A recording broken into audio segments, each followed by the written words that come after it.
there's no place on earth I wouldn't want to be than right here, in this minute of trying to bring success to one of the biggest football clubs in the world.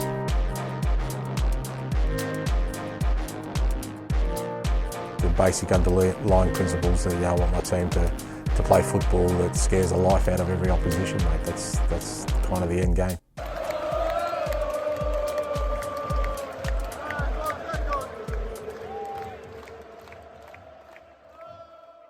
Welcome to the Varside Spurs pubcast, and joining me today to help me unpack some rather eventful proceedings is Ben Richman. Hello, Ben. How are you, mate? Yeah, very well, thanks, Lee. How are you? Yeah, not bad actually. We were waiting for Paul Kramer to join us. He might join us a bit later on. So if listeners hear someone all of a sudden, a new voice join us during the pod, then yeah, that's who it will be. So we'll see. But he's been a naughty boy. He hasn't turned up tonight so far. So anyway, Ben, would you like to tell us a little bit about yourself? Like, how long have you been a Spurs supporter? Why Spurs? So 43 now. Started going. First season ticket was 1988, and I've had a season ticket from there. But first game, I went with a good friend and his dad. Was 87. I was actually working out today. It was about a month before the cup final, 87. Clive Allen scored a hat trick. Just trying to think if it was. Oh yeah, Norwich at home. Clive Allen hat trick. Yeah, and then from that day, I was absolutely obsessed. Yeah, like the rest of us, obsessed and rather nuts because it's ruined my life. But it's the best part of it. Really is one of the biggest focuses of our lives. I mean, I don't know how many of the listeners know you, but I've sort of kind of known you, haven't I, for a long while. And I know you're Spurs nuts, like pretty much, absolutely Spurs bonkers for years and years and years. So yeah, I don't think many people could meet someone more, fully coys as you. So I also, a little dicky bird tells me you had a run-in with George Graham once. Did you want to tell us a bit about that? Yeah, well, I lived in Chigwell where the training ground was. So being as sad as I was, I used to finish school. When I was off school, I'd spend 90% of my life down Chigwell training ground, Luxburgh Lane, and you obviously meet all the players. They sort of get to know them, and yeah, actually, 95% of them very friendly and used to stop the old days. Depending on who the manager was, a few of the managers would not let players stop, but there was a day with Ginola. So it was actually the period where Ginola got dropped. Do you remember the Kaiser? I think we played, was that Kaiserslautern? Kaiserslautern, yeah, bloody hell. That's one of the first years back in Europe for a while, wasn't it, I think? Yeah, and Ginola was on the bench for that game, the game in Germany. But I think it was the year after, actually. But I remember Ginola, there was all rumours that he was going to leave in the papers that week. And there was about 5 of us down the training ground, and we were sort of all building each other up, saying, when Graham comes out, we're going to ask him what's gone on and how we can drop our best player. Because at that point, I was going to every single away game and away season ticket, and you'd go away, Liv, you remember, and you wouldn't have a shot on goal. And it was literally, you go for Ginola because we were so bad. We'd win a few home games, but lose pretty much every away game, come home miserable. So what did we go for? We used to go and watch Ginola, really. Mm-hmm. So we sort of built ourselves up because it was like, it was all in the paper that he was going to go, because those days that you could transfer any time, couldn't you? It wasn't the transfer windows. Yeah. So it was funny. Ginola actually came out first in his car, and he was I don't know if you ever came across him, but he was such a lovely guy. Everyone says the same, like probably the nicest footballer for how big he was at the time. He was just a wonderful guy. He came out of the training ground. He was driving out first. So we go and speak to him. So, David, is it true about you leaving? And he said, yeah, the manager doesn't want me, and he's a coward. He wouldn't even tell me himself. Mr. Sugars had to tell me this morning. So me and this other guy, he was also always down there. We sort of said to him, well, don't leave, just stick it out because you'll last longer than Graham. He's not going to last long. And Ginola sort of said to us, he said, he just doesn't want me. He's not going to play me. I love the club, but I don't know how long I can do this for, blah, blah, blah. Anyway, so he got us going.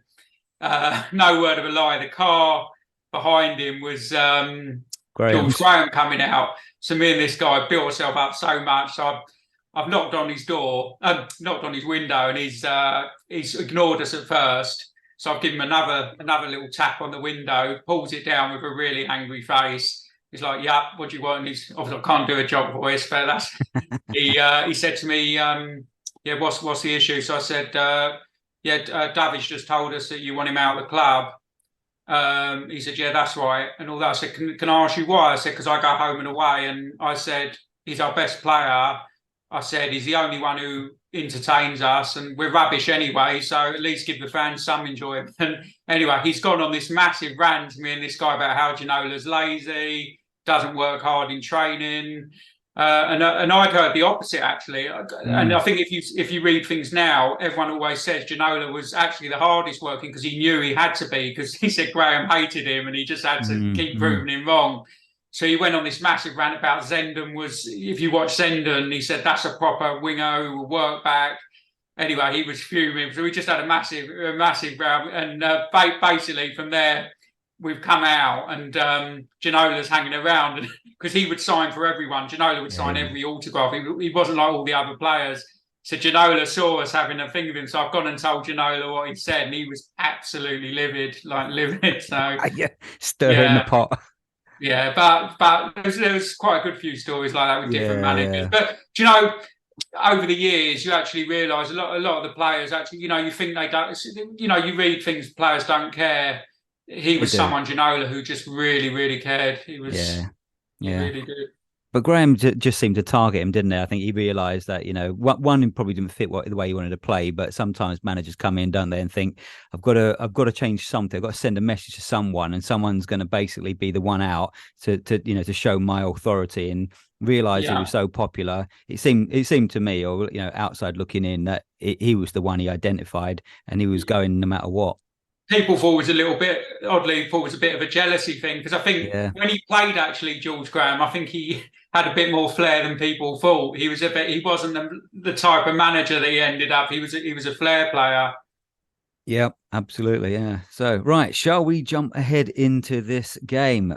I mean, where do we begin? What I might do is that, almost the game's incidental to all the other kind of like themes that are running through this whole thing. So what I might do is kind of like try and break it down a little bit into, I'll sort of obviously touch upon the key things that happened in a game, but I might start with like just getting out the way of some of the sort of negatives that people have talked about.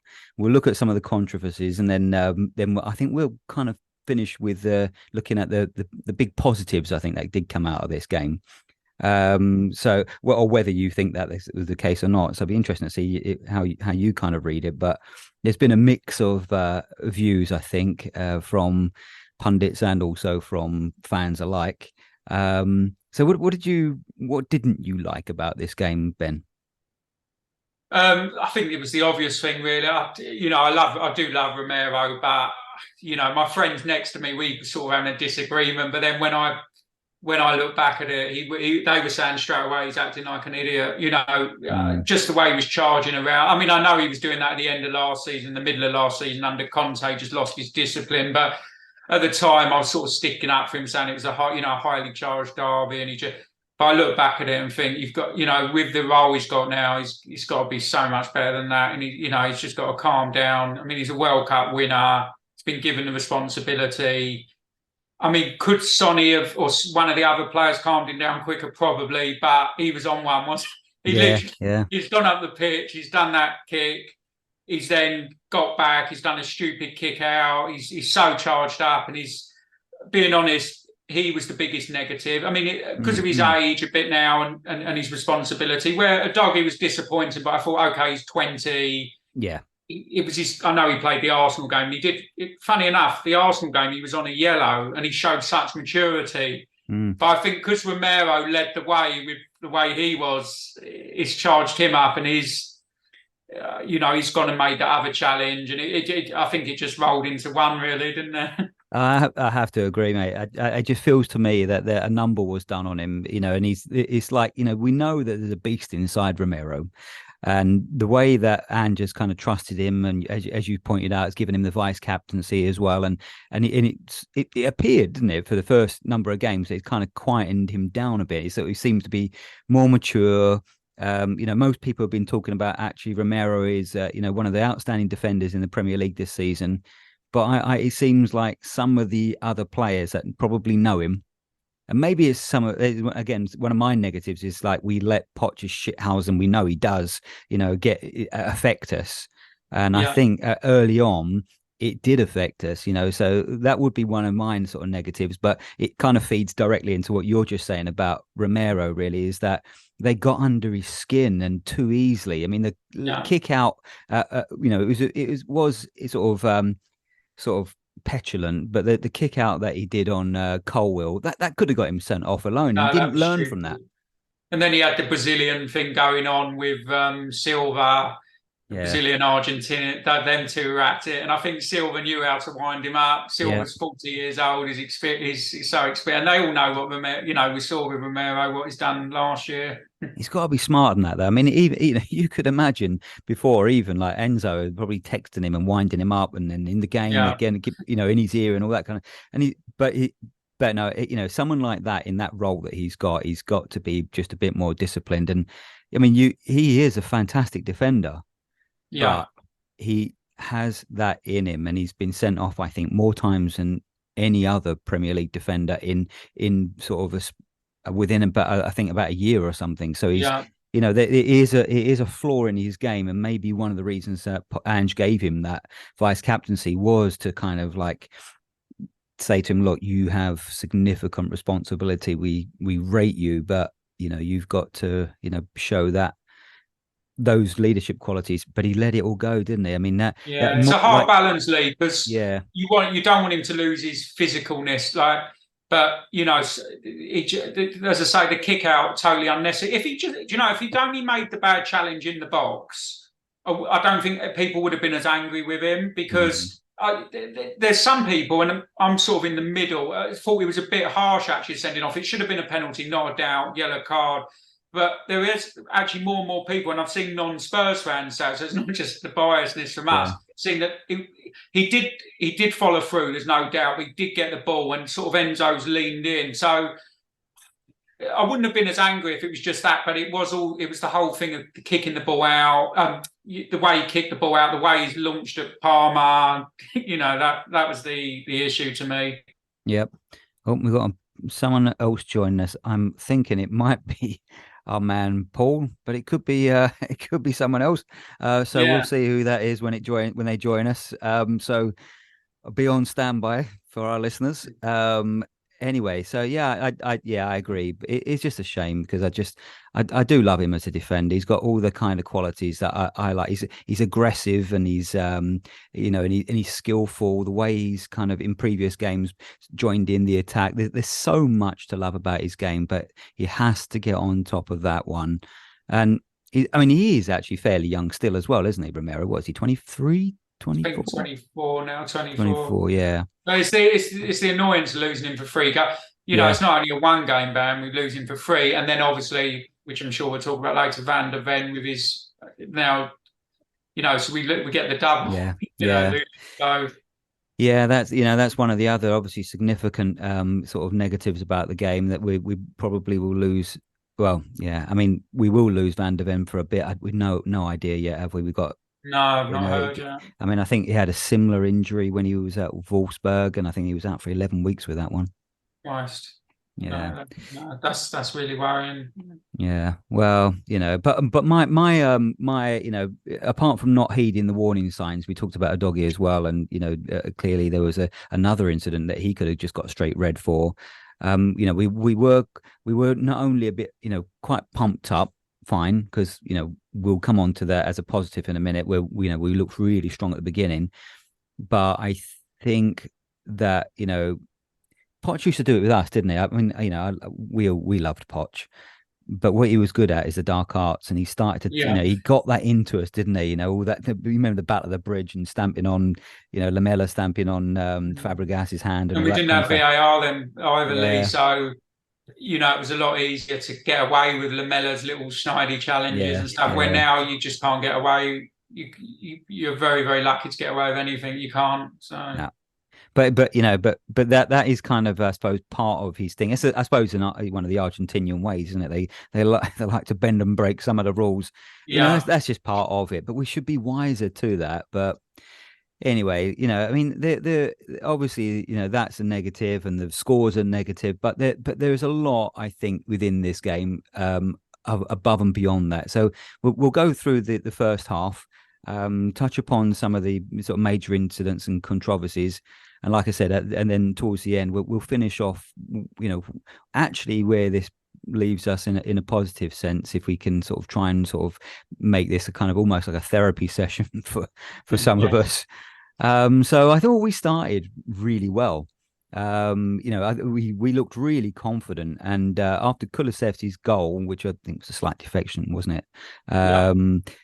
It looked like this was only going one way. I mean, did you feel the same? Oh, it was just the first 18 minutes or 20 minutes. It's the best football I've seen us play, I think, in 3 years. That 20 minutes, we were just absolutely breathtaking. With Johnson, I felt so sorry for Johnson because he had Reece James completely on toast. Yeah. You had him that side. Kulusevski started absolutely brilliantly. If that second goal goes in, I just thought the move. I mean, the second goal, which was disallowed, the movement there and the pass was just unbelievable. Honestly, it was so good. We all kind of like jumping up and down around our seats and looking at each other incredulously, thinking, "Wow, that was it was such a good goal. That's such a good team goal. Such a shame it didn't stand." But again, with VAR. Which we'll get into a bit later on, that took what seemed like an eternity to make that decision. Yeah, it's just this. It's just you feel like every week you go to these games, and even if you're sitting at home, you get a little bit more of a quick idea. But I mean, you're just in that ground, you just can't enjoy anything. It's just so impossible now. The Son goal should have been an amazing moment, and you just wait, and there's a bloody another toenail. Yeah, exactly. I mean, I know they had one as well. I'm not moaning just on the Spurs. Well, obviously, I want the Spurs side to be with the VAR working for us, but in terms of the whole game, the stopping and the starting was just. I mean, it did add to the drama if I look at it, but when you look back, it was just for crazy. A neutral, maybe, but it was torture for us, wasn't it? Yeah, it was painful at times. Yeah, but I mean, at that point. Even then, even when that goal was disallowed, the feeling was, I know people around me felt it as well. It's like, we're going to blow these away. I mean, we really felt like this could be like a 3-4, 5-0 thrashing of this lot, because they were all over the place. They didn't look good at all. No. And so it was a big shame that VAR had to go and spoil that one. But then I suppose they came to the rescue when they had 2 goals disallowed. Like Sterling had one and Caicedo had one. Yeah. But that I think it felt to me that rattled us. Like at that point, that was near the point where Colwell kick what we're talking about with Romero, wasn't it? And we just seemed to unravel a bit there. Do you feel the same? Do you know? Can you sort of get a sense of what happened there? I don't want to go on about it, but I think literally from the moment. It could say Adogi kicking out, because I think Adogi's was before Romero's kick out. Adogi's tackle probably G'd Chelsea up. Then Romero's gone and done his stupid thing, kicking out, and then he's done the stupid kick away from Caicedo, where Caicedo scored. And then, from that moment, get the player sent off, and it's just then you think this game's completely changed. But until we obviously had the 10 men, you still think we'll get round it. Again, it's different playing Luton obviously with 10 men than it's going to be playing Chelsea. But I just thought, honestly, I thought Romero, whatever way you dress it up, Romero cost us the game, didn't he? Really, he did. Yeah, when we went down to 10, that was it, basically, wasn't it? I mean, I know Chelsea haven't been great, but this is their game of the season. It's like West Ham, isn't it? If they can win this one, then so you knew what we were going to be in for. But I just felt like, after those kind of couple of moments where, Sterling, Casado's goals were disallowed, and then the incident around where they were looking at what happened to, around Colwell, you could sort of feel that energy, the momentum swinging. And then, of course, like you say, we mentioned Romero getting sent off for, I mean, I think 50-50, he didn't go over he didn't have his foot on top of the ball and go over it and into the guy. He played the ball, but it was a bit dangerous. It's the usual story, like it's the consistency. If you were seeing the same every week, that they were sending players off every week for that, then you don't mind so much. But it's one week you'll send a player off for doing what Romero done, the next they won't, and it's just impossible to know what the refs are going to do, and that's all the VAR is going to do, you should say, rather than the ref. Yeah. And then, of course, up steps, what's his name, Palmer, and converts the penalty. Pretty good penalty overall. Vicario nearly got his hands to that. He did, yeah. He was very close. We'll get on to Vicario because I think he deserves almost like a chapter in himself, because he was just unbelievable. But yeah, we'll come to him. We'll save a little space for him, shall we? Yeah. So yeah, I think we both feel that maybe this was a kind of 50-50. I mean, I can see why he was sent off, but I can also see why he might not have been sent off, because it was, he wasn't even looking at the player. But, at Anthony's post-match press conference, he took it on the chin. Yeah. Do you? I kind of feel, I mean, I don't know if you feel the same, that it felt almost inevitable after the Colwell incident that we seemed to sort of get away with one there. That perhaps this was almost like coming. What's that with Lee? Sorry. It almost felt like, because of the Colwell incident, this one he was definitely not going to get away with. Oh, sorry. Yeah, no, definitely. Yeah. No, he's.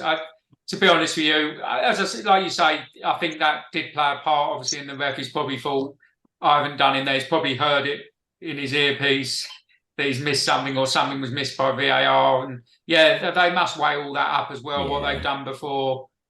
Yeah. I think we got Mr. Kramer join us. Paul Kramer, are you there? Can you read us? Ground control to Paul Kramer. Can you hear me? I can hear you. I can see you. You look like you're in a nightclub, but I suspect you're in a taxi or something. Oh, I'm driving. I'm on the M25. Just near the Spurs training ground. I was thinking I should pop in just to see if Van der Ven is there or not. Yeah, could you give him a massage? Would that be acceptable? Yeah, well, I don't know if he'd want a massage from me, but a massage or a message? What did you say? Sorry? I'm not Inspector Clouseau. Actually, I'm going to swing by the training ground because I am literally round the corner. Okay, well, so, I'll tell you what we do. I don't want you to kill yourself or anybody else. So what we'll do is, as we're going along, just feel free to chip in, or I'll call you out. I've been listening for the last 15 minutes. So cool. I've agreed with every single word you've both said. Well, I would say that we're both. Say that to me. I was going to say the opposite, Ben. I was going to say we're both geniuses. So Yeah. Hi, Ben. Nice to meet you. And you, Paul. Carry on your conversation. Will do. And I'll just not say a word till I'm outside the training ground, which will be in about 5 minutes.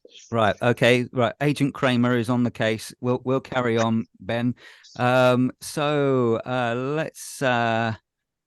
What I was going. Where are we now? This is kind of throwing me. Vicario as a keeper was the last thing. Yeah, we are going to make a bit about him. Oh, I tell you what I was going to do. I was going to talk about the very, very promising Johnson, who I thought just looked magnificent. And of course, then we had to substitute with everything. We had to substitute him off and bring Dyer on. But what I'll do is I think we should say actually a couple of words about both of those players. Because Dyer's had come in for a lot of stick and disrespect, I think, and it's worth touching upon his kind of contribution to this game, but also in the 20 minutes or so that Johnson was on, what we thought about his contribution as well. So Ben, start us off with your thoughts on Johnson. Yeah, I thought Johnson, as I said earlier, thought he scared the life out of Reece James. I know Reece James has been injured, but he literally, as I said, I thought he had him on toast. And he's ball in for Son. I was looking forward to seeing him more. I was gutted when he went off, but Yeah. I totally got it. You had to take one at Kulusevski, and I think because Johnson has been out and he's had these muscle fatigue issues, he was the easy one to take off because with 10 men, he'd have to do more running. Yeah. He's probably Ange's thinking of the games ahead. But I think Johnson would have been absolutely distraught because, as I say, like to run James like that, you don't see many people do that to Reece James, do you? Really? Absolutely, mate. What you said about him having on toast, he absolutely did. And he's, I suppose, like you were saying, with Kulusevski, he's like the Duracell bunny, isn't he? He just keeps going and going and going. So I think that's probably why, in terms of the engine, we're going to need, but being down to 10 men. But yeah, Johnson just looks so promising, and which is a relief because, as we found out today, we've got Richarlison who's going to be having surgery, isn't he? So we're going to need him in that position. Yeah, because you've got Richarlison out, Solomon out. I mean, even Session, who could do, I don't know what he can do, to be honest, Session, but lace their boots, mate. Yeah, he's a boss. He's a body, Session. So yeah, you've got 3 left-sided players out now, Richarlison as well. Yeah. I mean, you don't really want to be moving Son left because he's been doing really well in the middle. So we don't want to sound like Harry Redknapp. We're down to the bare bones, aren't we? Yeah. Well, should we go over to the training ground mole? Is he there? Or it looks like he's frozen. Oh, I think he has frozen. Right. Okay. Well, in that case, Eric Dyer. What did you make of that? Yeah, I was delighted for him. I mean, I've never been one to really get on Dyer's back like a lot of fans. I understand he's not been good enough the last 2-3 years, but I think again he gives everything. He's a top guy. I'm not saying that's enough to be a top Spurs player, but he came on and him and, to be fair, Emerson as well. I thought they both did excellent considering the circumstances. And it's such a shame with that goal because I mean, what a finish! It's unbelievable. Oh yeah. We'll come to that obviously when we look at the second half. But that was a cracking finish. But just overall, I just thought when he came on, he felt like a safe pair of hands. And again, I've talked about in fact. You may or may not have heard the pod that I did a little while back, and we were talking about how Dyer has been disrespected so much, and we had we're worried about that kind of attitude, and because at some point we're probably going to need him, and in fact. You saw when in that video, didn't they? When he arrived at the training ground, and he said, "You're not going to use this." It just felt like everyone is kind of ostracized him. But boy, when he came in, I thought considering everyone thought, "Oh Christ, he's too slow to play a high line." He wasn't. I thought he did an absolutely admirable job, and he felt like a strong presence on. He felt like a leader. He did so many blocks and low crosses coming in. He cleared and look, I don't think he's the answer. If I'm going to be totally honest, underage, but he can only do his best. And from what I've understand, talking to people who watch a lot of the youth, they don't quite think Phillips is the under-21s. They don't quite think Phillips is ready. Mm-hmm. And it probably will. I mean, at some point it's going to be Dyer and Phillips maybe, unless Davis slots in, which I don't. Well, there's been talk of Dyer and Højbjerg, isn't there, going forward for a bit? Possible. But you know what? He did himself proud, and I'm really pleased for him because he's a top guy, and his attitude wasn't one of head down, feel sorry for myself. He came in, and he was brilliant. He really was. So I think it was about 41 minutes, and Ange then gets a yellow card for, I believe, stepping outside his technical area. Which I don't know how he gets that when Arteta seems to run up and down that bloody technical area. What do you make of that? You see it, as you say, without the Arsenal bringing them into it. You're right. Arteta's a joke. He's up and down, out the area, right on the touchline, basically. About to slide tackle someone and still doesn't get booked. And Ange, first time I've ever seen him lose his call. Yeah. gets a booking. I was quite surprised. And I don't think he ever did it at Celtic, because I know a lot of Celtic fans, and they said he never loses his shit at all. No. So I don't think he cares. But yeah, I was surprised he was booked. But it's like it just felt odd that that would happen.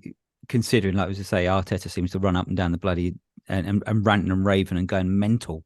Like, I mean, I he's think like the stoppages were driving Ange, man. You heard obviously after his press conference, and he just said the stoppages were, I think it was just driving him insane. How long each?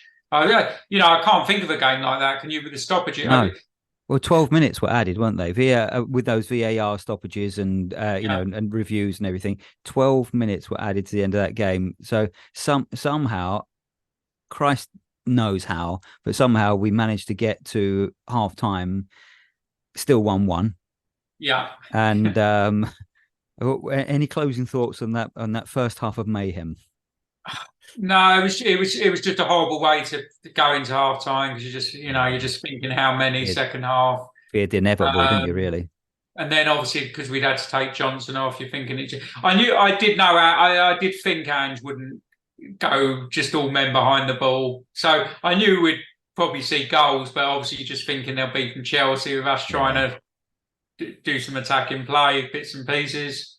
Yeah, absolutely. And you know what? It's like you've seen a mixture of responses. Again, we'll get into that a bit later, but surely we kind of knew this was potentially going to come. He'd warned us of this, and Celtic fans have talked about it. I think other clubs he's played for said that there's always been that one game where people have gone have sat up and gone, wow, he's actually doing this, and against all the odds, he's done something which is unbelievably, really unorthodox, let's say, and in terms of like his approach to the game, which most people just wouldn't do because they just wouldn't want to be humiliated.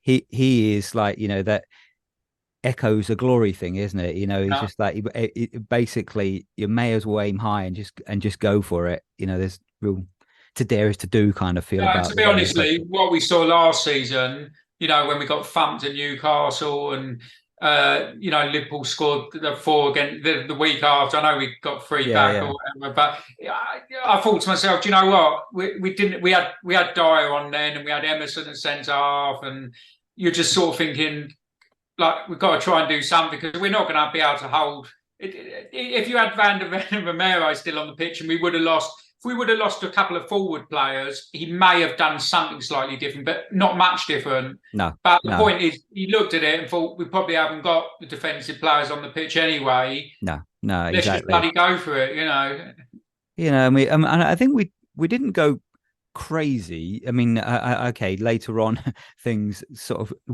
looked that way, but when we played him, we still had Son mainly just playing as the out and out striker, didn't we? And we were just being quite sort of brave about it, but not reckless or anything.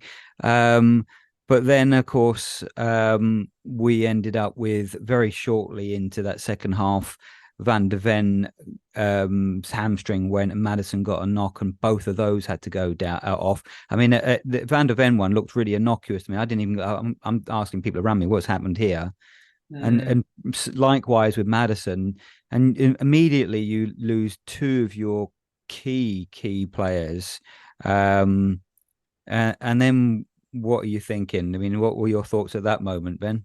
You're just thinking about it. To be honest, I thought the game's gone anyway, so I'm thinking about the weeks ahead. The fact that we've lost Van der Ven, obviously, for however long, you've lost Romero, and then you've lost Maddison, and you start to think, Jesus, this is just horrendous. But you know what, Lee, like, we're going to this later, but if there's any manager who can be a bit clever, make things work in different positions, I think Ange is the man. Like, I'm not saying, look, we're not going to concede obviously more goals than we have the first 8 games, and we could take a thumping somewhere like City in a few weeks, could even be one of the next 2. But I think he'll be creative, and he'll work ways that will get our attacking play going. And, we can maybe outscore teams. We might, who knows, that Dyer and whoever plays centre half, Højbjerg or Emerson or even Phillips, we might surprise us. But You know what? I've got no regrets the way Ange played the other day. No. We were right in it until the last 5-10 minutes, and even the last 5 minutes. And do you know what? I think I'd go away from that game, and I'll always remember that game for what Ange tried to do. You know. Like I say, we will come, because I think there's so much to pick apart in that. And I think that's going to have a whole chapter in itself as well, I think. But then, we get to the cards kept coming. Sarr got one, Colwell got one, Jackson, and then boom, Udogie gets his second for that challenge on Sterling. As such an obvious sending off. There had to be a yellow card, that one, and off he goes. And then at 9 men, we're thinking, okay, this is damage limitation now. But Andrew's, like you've just mentioned, thinking quite the opposite. He's as well getting hung for a sheep as a lamb, as the saying goes. He's just thinking, well, I mean, quite rightly, to be honest. Let's face it. If you're down to 9 men, you're as well losing a game like 4-1 as 2-1. Yeah, because at that point, we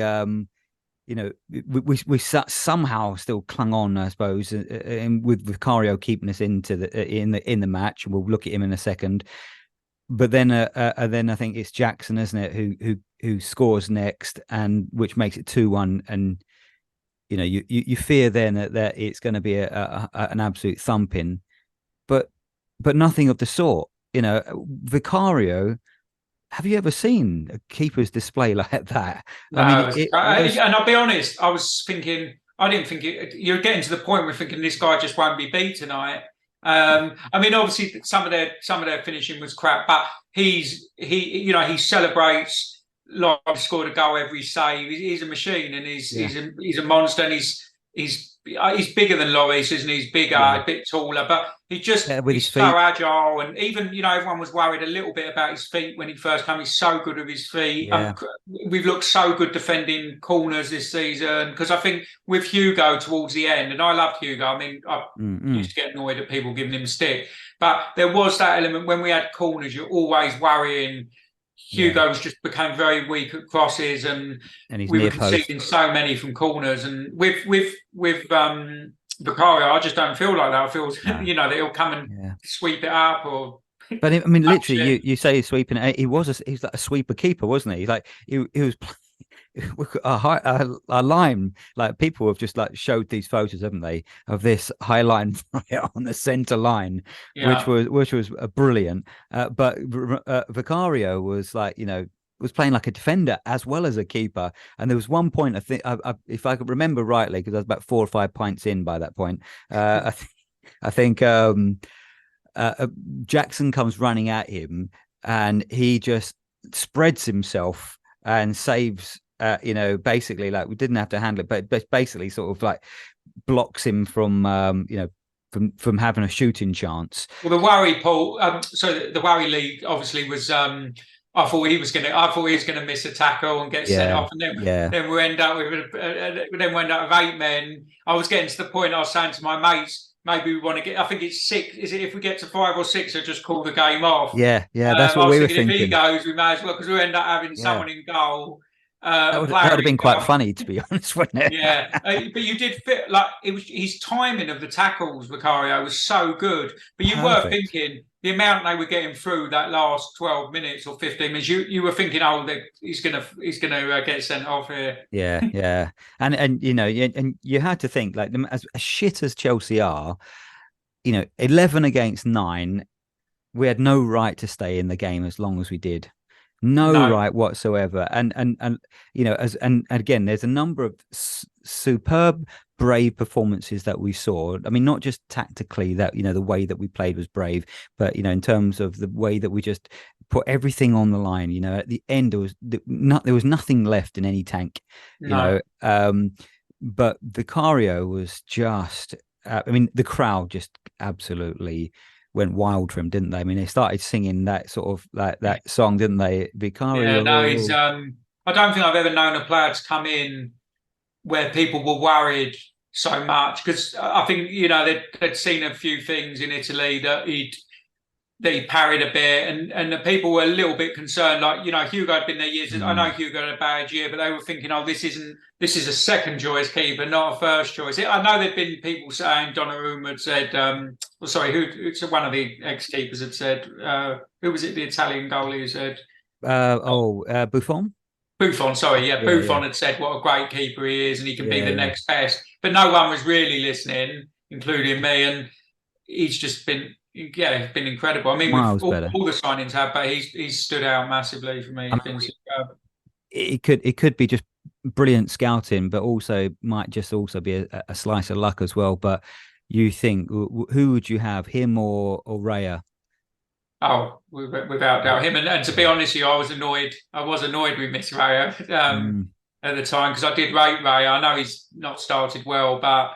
No, I'm delighted. I'm really delighted with Vicario. And the thing is, you know, I think people even against Brentford, people were worrying still, thinking, oh, you know, he looked a bit dodgy with his feet. But since Brentford, and he made some good saves at Brentford, but since then, I just think everyone's absolutely thrilled with him. I think, and the biggest thing, he's a massive character.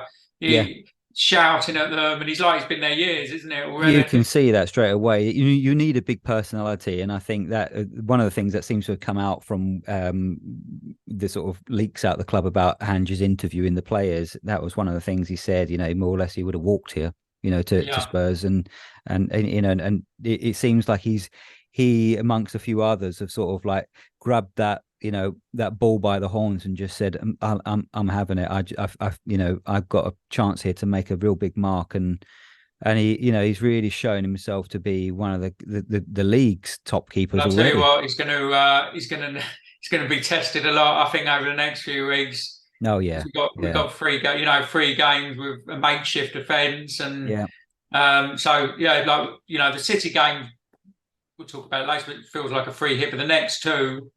You know, we're gonna need him, aren't we? Yeah, absolutely. Well, I mean, I'm gonna just dish myself up a slice of humble pie now, because actually I've always been not the biggest fan of Højbjerg, but actually every time he's come in, he's done a cracking job, and I thought, you know, no more so than actually that game where I thought he really did look like, you know, it's a cliche, but he did look like a warrior. I mean, that you know, I think it was again Jackson who headed down, and he hit it and it went over the bar, but his reaction to stopping that goal going in, you could tell it meant something. It didn't, I think Lee's ego's been hit a little bit as well. He's clearly got an incredible attitude.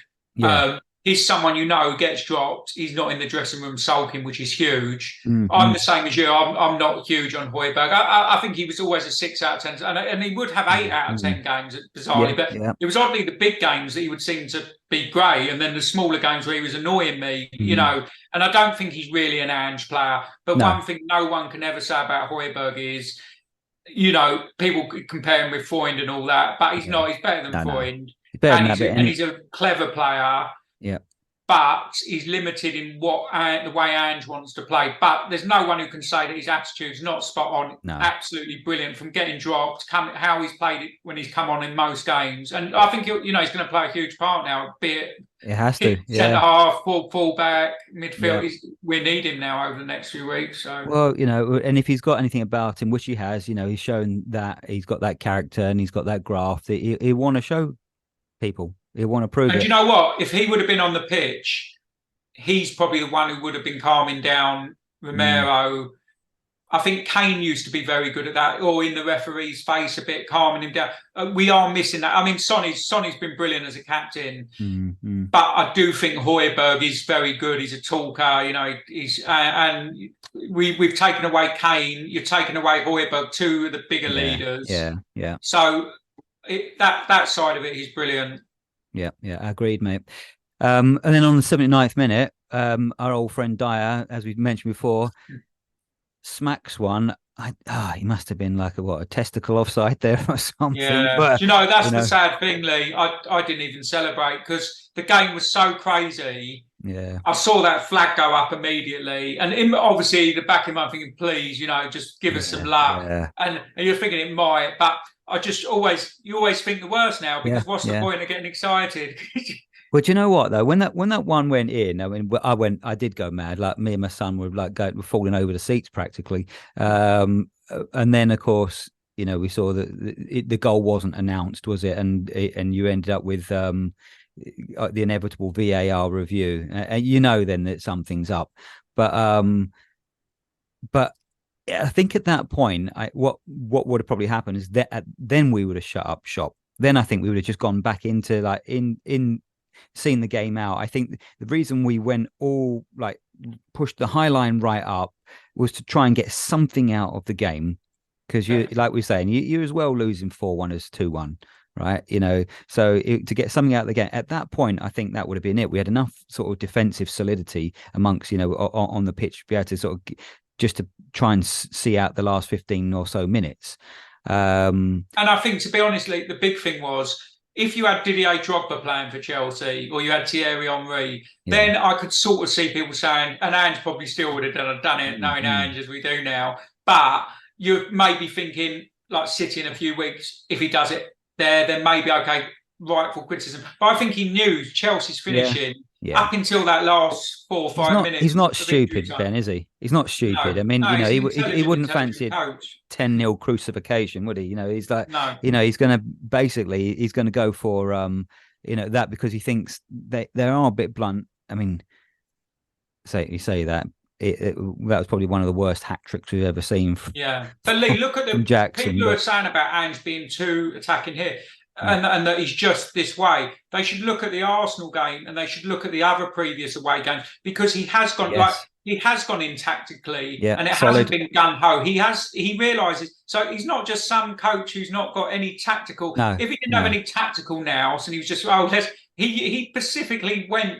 He did that on purpose. It was a decision he made on the basis of, we're probably going to lose anyway. Let's try and nick something out of this. And it nearly worked. Yeah, it nearly worked. And that's the thing. So and I think that's why a lot of pundits haven't universally slaughtered him. I mean, a lot of them are saying they've never seen anything like it before. But actually, pundits like Neville and Carragher were like, this is unbelievable. But it almost worked, and which it did. We had 9 minutes added, and we were still at 2-1, in with a chance right the way through to the 94th minute. Because Bentancur had a header wide, didn't he? Son had a shot that just went wide. Dyer's goal obviously was disallowed. We were well in that game, with no right to be at all. No. And then they were exhausted, as we were exhausted in the I think. Do you know what? I think Ange and the team, they should have no regrets. I think it was really enjoyable. And look, if we came out there losing 2-1 and we hadn't given it a go, what's the difference? Yeah, I mean, exactly. And we'd have been like, okay, would have kind of taken it on the chin. But I think what was positive, and we'll get onto that at any moment now, actually, is actually the courage that we showed in trying to get a result that we had no right to get, and understanding, as a number of people have said, you might as well die on your feet than die on your knees. I've heard that said a number of times now. So yeah, I think let's jump ahead now. I mean, he's Jackson's last 2 goals in the last 2 or 3 minutes, clearly they'd worked it out by that point when we were absolutely shattered. They just, they could just flick one round us over the top, and then, it doesn't make the game any worse. I mean, I know it seems so at 4-1 to 2-1, but it's, we kept them at arm, we kept them within a distance where we could have done something about it right up to the 94th minute with 9 men. I think that shows you how crap they are. Well, Lee, the fans at Tottenham, as you know, over the years, don't get up and cheer like they did after the third goal winning if they don't think the players have given it all and put on a show. And that says it. For me, that's all we need to know, what the fans reacted. And all the punters went out there proud of them. And that's all. That's what we go football for, for the players to try and win games and to give it everything, and that's what they did. We did. We had a good go, and and that's why when you come away from that match, I mean, don't get me wrong, I'm disappointed with the result, but I'm not devastated about how it all turned out, because I think that there's so many good things that came out of that. So I think let's do that. Should we let's look at now the biggest positives to come out of that game. So do you want to have a go? So well, the biggest positive to me is the fringe. I think where Ange has been brilliant, and he did this at Celtic.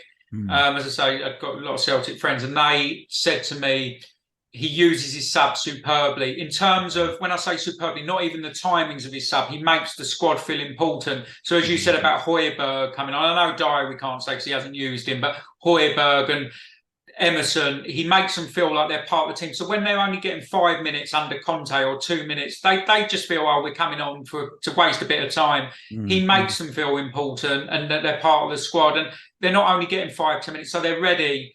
Yeah. And that's the biggest positive for me, that the fringe players now we're going to need over the next few weeks. And I know the Fulham game early season, that was so early on in the season, they didn't cover themselves in glory. But it is hard when you haven't had a lot of football. But I feel a little bit more confident that Højbjerg can come in somewhere out of position. Or, look, as I say, Dyer's had his stick and he hasn't played well over the last few years. But look, he's had a bit of football now to get his confidence up in a big game.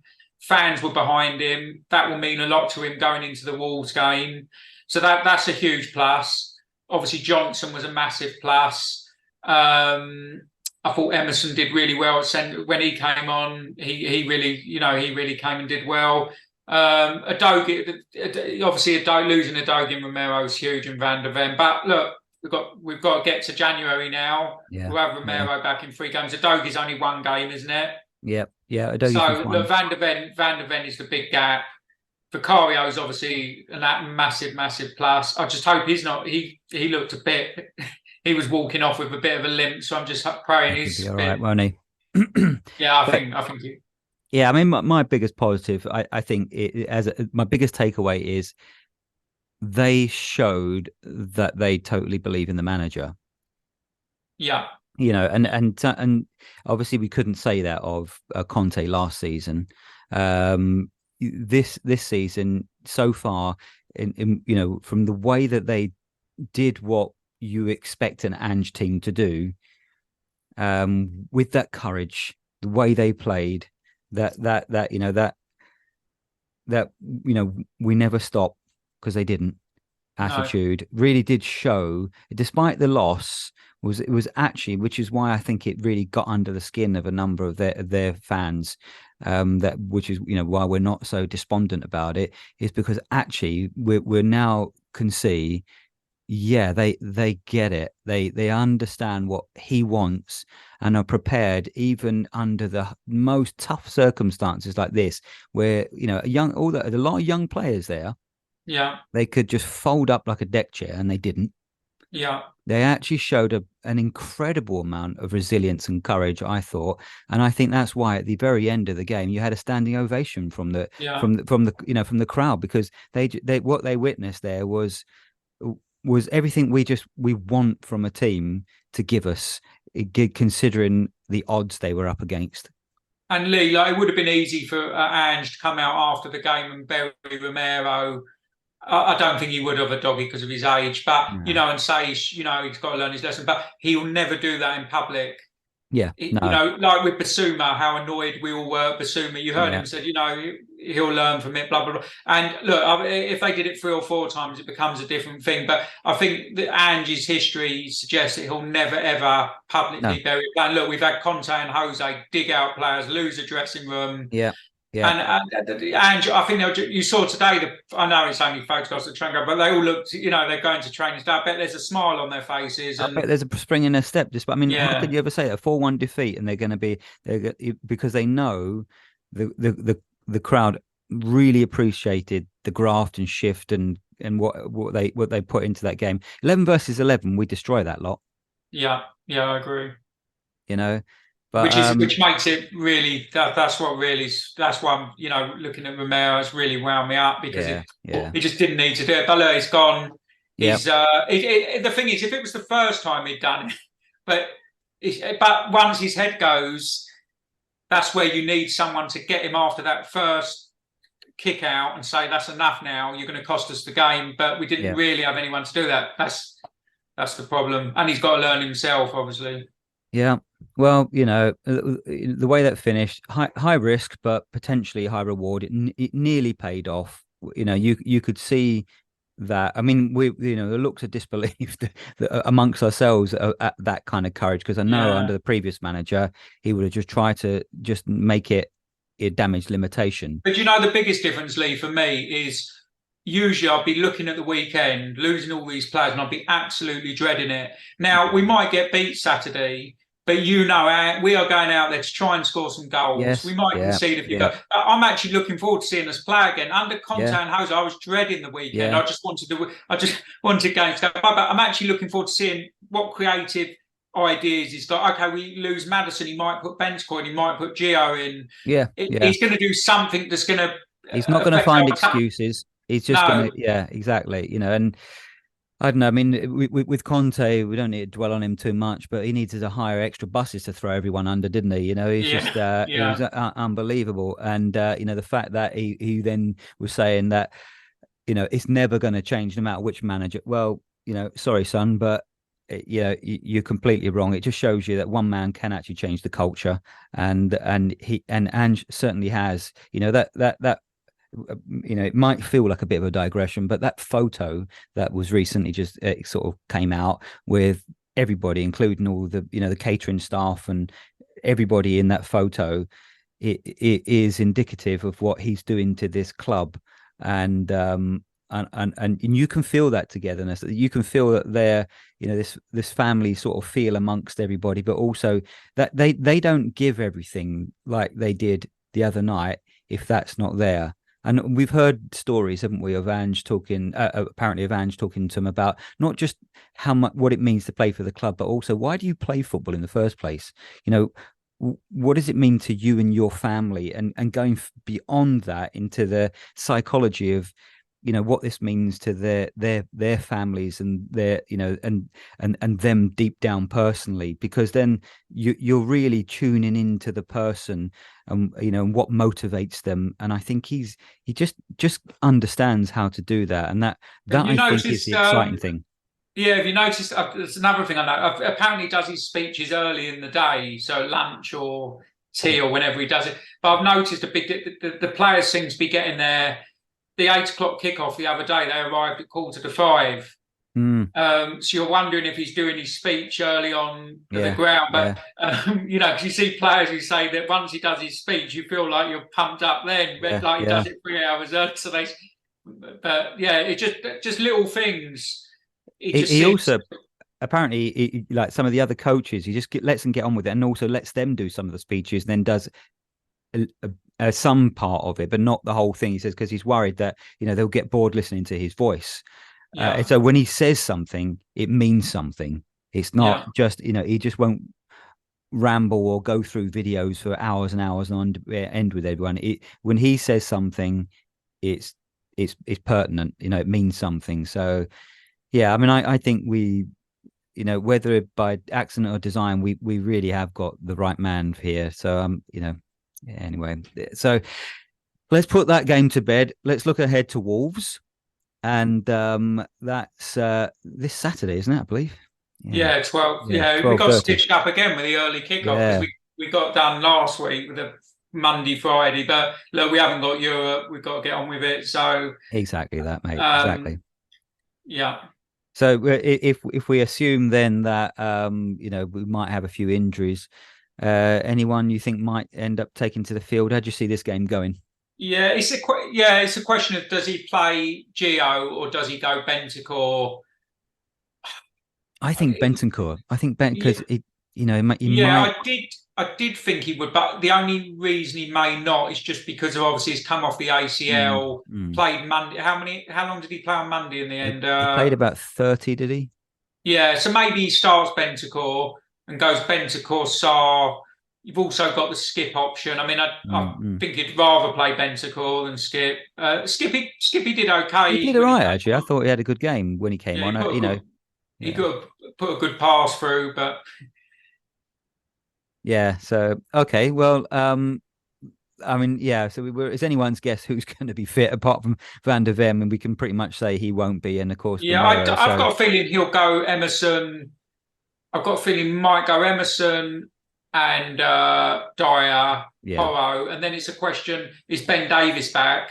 If Ben Davies is back, then Ben Davies will slot in, obviously left. Yeah. And then he's got Phillips on the bench. As I say, the people I've seen a couple of the games, and he's not massively impressed me. Phillips, Dorrington's been the one I thought, but what do I know? But he's training with the first team, Dorrington, isn't he? Apparently. Yeah, he's the one who looks most ready. Phillips, to me, hasn't looked great in the air, or no. But listen, whoever he plays, you've got to trust Ange. He watches them all week training, and But it's a question. I think the biggest question is: it going to be Bentancur? Is it going to be Gio coming in? Yeah. Where do you play Højbjerg? If Davis is fit and he plays Emerson and Dyer, then maybe you just put Højbjerg in the middle with Sarr. Yeah, no, good shout. Which is probably where it'll go, because I don't think Davis's injury was a big one, according to Ange. But you know what? I know we've all kind of fretted and worried about those players. If they're out of our team, then we've got nothing. But I think you're right, Ben, in the sense that any of those fringe players won't feel that they've got nothing to bring. Whatever happens, we will have a good go. They're going to be missing Neto. That's huge. That is huge for them. So it's not going to be easy. I think Wolves away is a tough game. Any time, even though the two centre halves are a bit of a unit. Dawson and what's the other lad who's gone there? I forgot his name. But the two centre halves are going to be hard. I wonder if has Doherty been playing, or is he? I'm not sure actually. To be fair, I think he's been on the bench a little bit. Has he been playing, Paul? Or? Yeah, he's played and he's scored actually recently as well. Yeah, I said, Doherty, he'll have a point to prove. So for listeners, we're right at the very end of the pod, and Paul joins us now.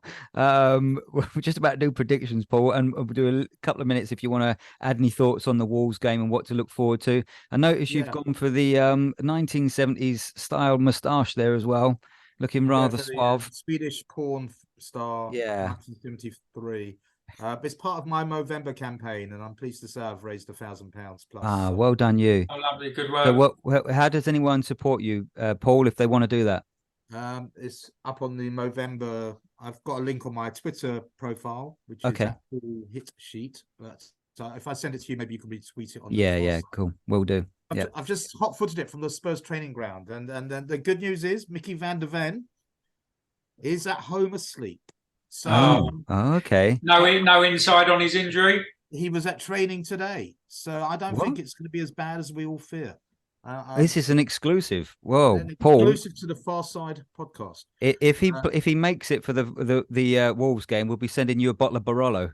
At least a case of Barolo. A case of Barolo, yeah. I really don't think he's going to be playing. Probably not Saturday, but I think he'll be fine for the Man City game, so he'll miss maybe Wolves and Villa. Cool. Right. Well, let's do our predictions. So let's put that in the mixer. And, right. Well, you kick us off. What do you think the score will be?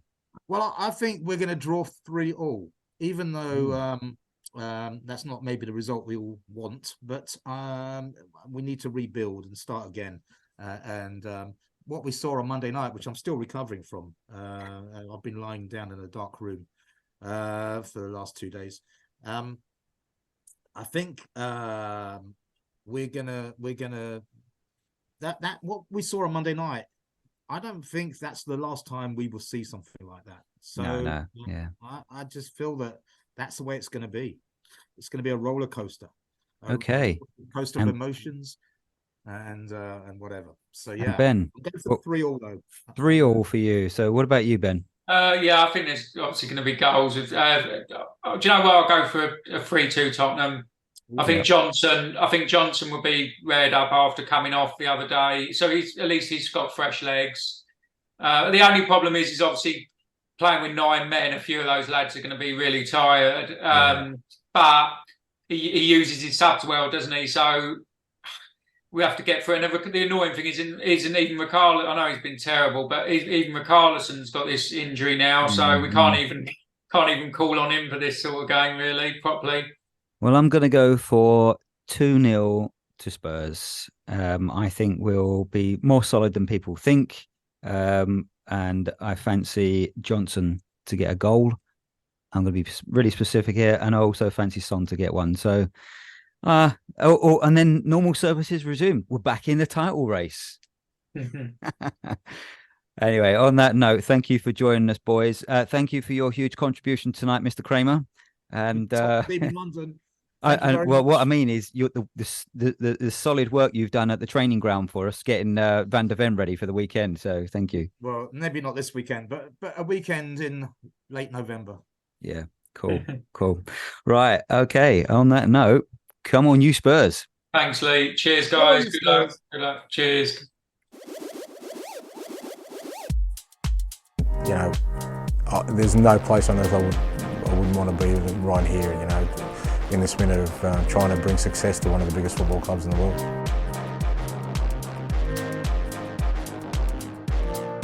The basic underlying principles that I want my team to play football that scares the life out of every opposition, mate. That's kind of the end game.